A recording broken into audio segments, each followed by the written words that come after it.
Modern web applications often have three sections. We have the header at the top, the main section of the page, and at the bottom we would have a footer.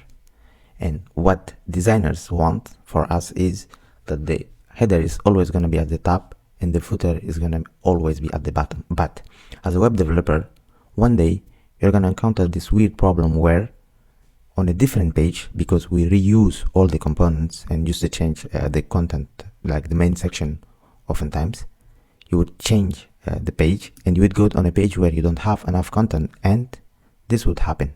The footer is not at the bottom and you might get yelled at. But because you are lucky and you have hit this video, I'm going to show you all the techniques that are going to help you to have your footer always at the bottom. Grab a cup of coffee and let's get started. Actually, you might not need it because it's going to be a quick video. So I have opened the web page that I've showed you earlier. It's a code base that we have actually built in a previous video, and it's a devchallenger.io challenge.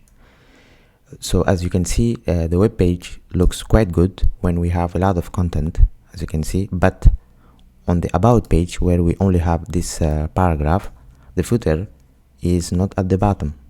And actually this problem is very common among front-end web developers, that there are a lot of questions on the web, and here are a few of them from Stack Overflow.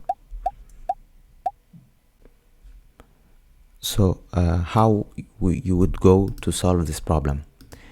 Actually, you could use something like a position fixed or absolute that you add on the footer to make sure that it's always at the bottom, but it's not a clean way, because you would have to add paddings on the body to make sure there is no overlap in all. There is actually a cleaner way using a CSS Flexbox or a CSS Grid. But for this to work, you need to know the structure of your body tag. I mean, what are the direct children of your body tag? So in my case, I'm actually respecting the visual of the website in terms of my code structure as well. So I have in my body the header at the top, the main here, and the footer here. So having this is going to make us knowing actually the structure of the body is going to make things quite easier.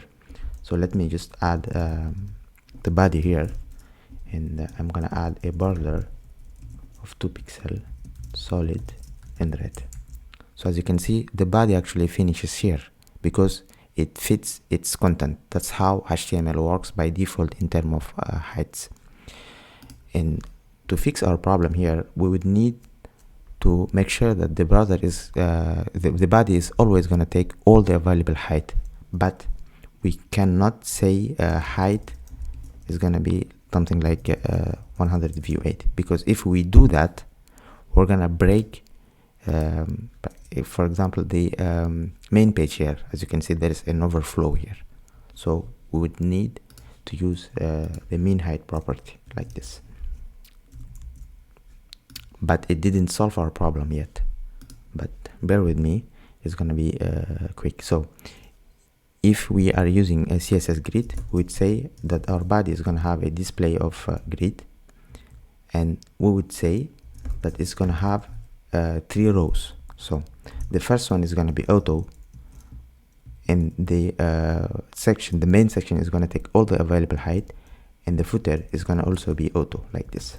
So as you can see now, it's working. So this is using a CSS grid, but we could also solve this problem with CSS Flexbox.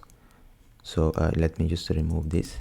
The first step is still the same.